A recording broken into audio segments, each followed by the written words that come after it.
জীবন তো সুখের হলো আমার পাশে তুমি আছো তাই।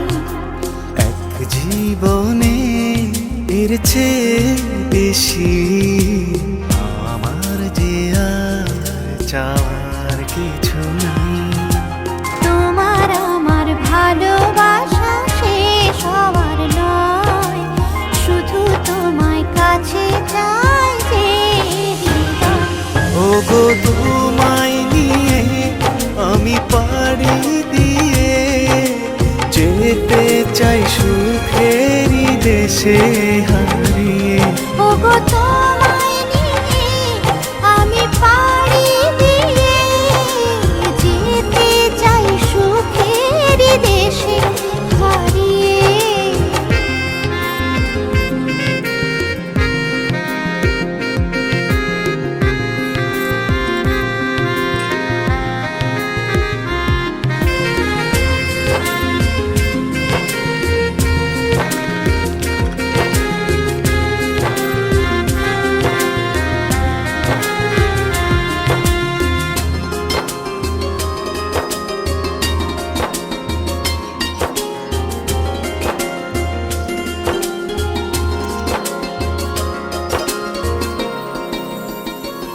Good morning guys, welcome back to my channel Mampi lifestyle. নতুন একটা সকালে নতুন একটা ভিডিওর সাথে তোমাদের সাথে আবার দেখা। হ্যাঁ, অনেকটা সময় পেরিয়ে গেছে, অনেকটা দিন পেরিয়ে গেছে, তারপরে আবার একটা নতুন ভিডিও শুরু করলাম। লাইফে অনেকটা বদলও চলে এসছে, দেখে বুঝতেই পারছো। হ্যাঁ, আমি বিবাহিত, আমার বিয়ে হয়ে গেছে গত 30শে এপ্রিল। আর তারপরেই আমার তোমাদের সাথে এই নতুন ভিডিওটা। আজ হচ্ছে একটা স্পেশাল ডে। আর হ্যাঁ, সে যেই ভিডিওগুলো আগে দেখলে সেগুলো আমি প্রত্যেক দিন সকালে, এটা আমার রুটিন, উঠে আমি আমার নিজের মুডটাকে ফ্রেশ করার জন্য আমি অনেকটা টাইম জানলার পাশে বসে থাকি, তারপরে নিজের কাজ শুরু করে দিই। হ্যাঁ, আজ আমার বার্থডে, তো সেই ভিডিওটাই আজকে তোমাদের সাথে নিয়ে দেখা। তাহলে দেখতে থাকো আর পুরো ভিডিওটা স্কিপ না করে সারাদিনের আমি কি করি। তো সকাল সকাল উঠে নিজের কাজ যেটা নিজে করে নিচ্ছি, যে বিছানাটা ফ্রেশ করে, নিজেকে ফ্রেশ করে বিছানাটাকে গুছিয়ে নিচ্ছি। বিছানা ফ্রেশ না, বিছানাটা গুছিয়ে নিচ্ছি। আর আমার এই মানে ছোট্ট একটা ঘরটাকে আরও সুন্দর করে তোলার আমি চেষ্টা করি প্রত্যেক দিন। প্রতিটা মুহূর্তে বলতে পারো নতুন কিছু করে আমি আমার ঘরটাকে গুছানোর চেষ্টা করি। তো এই যে আমার ঘর গুছানো কমপ্লিট, এবারে আমি চলে যাচ্ছি ব্রাশ করতে। ব্রাশ করে নিয়েছি, ব্রাশ করতে করতে চলে এসছে সঞ্জয়। হ্যাঁ, সঞ্জয় আমার হাজব্যান্ড চলে এসছে কাজ থেকে। তো আসার পর আমি গেট খুলতে যাচ্ছি কলিং বেল বাজানোর পর।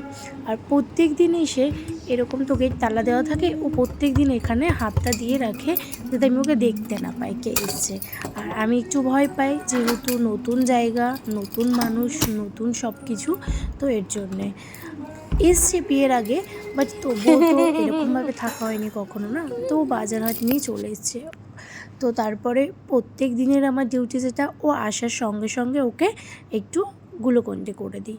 তো ও খেয়ে নিয়েছে, ওকে দেওয়ার পর ও খেয়ে নিয়েছে। তারপরে আমি ভাবলাম যে আজকে বৃষ্টি হচ্ছে আর আজকে তো স্পেশাল ডে, তো দিনটাকে আরেকটু স্পেশাল করা যেতে পারে। আর অনেক দিন বাদে বৃষ্টি পড়লো, তো আমরা বললাম যে চলো তাহলে একটু বৃষ্টিতে ভেজা যাক। তো বললো চলো, খেয়ে নিল। খেয়ে নিয়ে আমরা চলে গেলাম ছাদে। টুকটুক করে আমি রেডি হয়ে নিলাম, রেডি হয়ে নিয়ে দুজন মিলে চলে গেলাম ছাদে। আর ছাদে মানে সেরকমভাবে তো বৃষ্টি হয়নি, মানে গাটা ভিজেছে আর নিজেরা এনজয় করতে পেরেছি। তো দেখতে থাকো, অনেক মজা করেছিলাম আমি সেদিনকার। আর সেই দিনটা আমরা বাইরে কোথাও না, নিজের বাড়িতেই নিজের ফ্যামিলির সাথে আমরা কাটিয়েছি, বন্ধুবান্ধবের সাথে আমি কাটিয়েছিলাম। আর আমি সত্যিই খুব খুশি হয়েছিলাম সেই দিনটা। আমি ভাবতে পারিনি যে এতটা স্পেশাল করে তুলবে সঞ্জয় আমার সব বন্ধুবান্ধবদের ডেকে।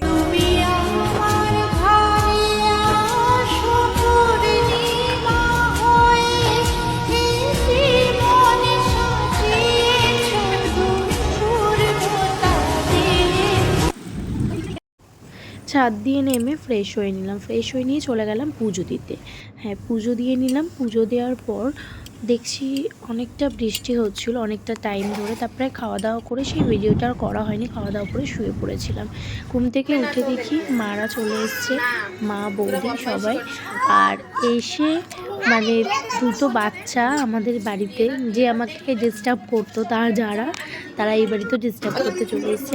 আর এতটাই দুষ্টুমি করছিল যে আমি সত্যি পাগল হয়ে যাচ্ছিলাম, সব ফেলে দিচ্ছিল। কারণ ঘরে তো সবসময় কেউ থাকে না, আমি একাই থাকি। তো কেউ যদি কিছু করে, মানে এখান থেকে ওদিক কিছু করলে না, মানে খুব হয়ে যাচ্ছিলাম, বিরক্ত হয়ে যাচ্ছিলাম, একা থাকি না। তো তার মধ্যে বৌদি এসে রান্নাবান্না গুছিয়ে নিল। তারপরে মা এই শাড়িটা আমার জন্য নিয়ে এসেছিলো জন্মদিন উপলক্ষে।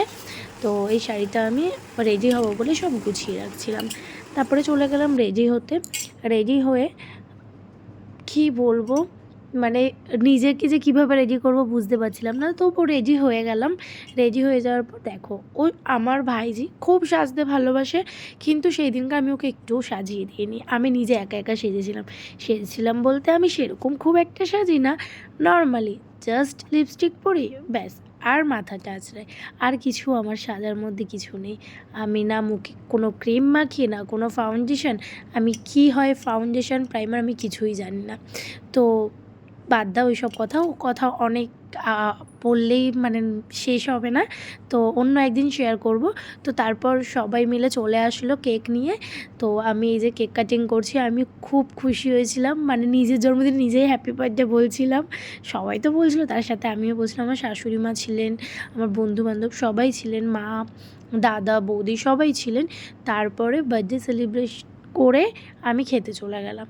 খাওয়াতে রাইস হয়েছিল আর চিকেন কষা, যেটা আমার বৌদির হাতে ফেভারিট খাবার আমার। তো খাওয়া দাওয়ার পরে সবাই বাড়ি চলে গেল। তারপরে আমি নিজেকে ফ্রেশ করবো বলে একটু আয়নাতে তার আগে দেখছিলাম, শাড়িটা পরে বেশ আমাকে খুব ভালো লাগছিলো আমার নিজেকে নিজে। আর আমার বা তার মধ্যে শুয়ে পড়েছিল। ওর তখন মানে ও ব্যাটারি ডাউন, ওর ঘুম পেয়ে গেছিলো, ও শুয়ে পড়েছিল। তো আমি রেডি হচ্ছিলাম তখন। তার মধ্যে তোমাদের একটা কথা শেয়ার করি, আমি গিফট পেয়েছিলাম, আর আমি গিফট পেতে খুব ভালোবাসি। আর আমি গিফট পেয়েছিলাম, গিফট পেয়ে চলো দেখাচ্ছি তোমাদের গিফটগুলোকে। আর আমি তার মধ্যে ফ্রেশ হয়ে নিয়েছি, মানে ড্রেসটা চেঞ্জ করে নিয়েছি, আর দুটো গিফট পেয়েছিলাম। আর দুটো গিফটই সত্যি খুব সুন্দর হয়েছিল, খুবই সুন্দর, আর আমার খুব পছন্দ হয়েছিল। থ্যাংক ইউ সো মাচ যারা দিয়েছিলে এই যে দুটো গিফট দুটো।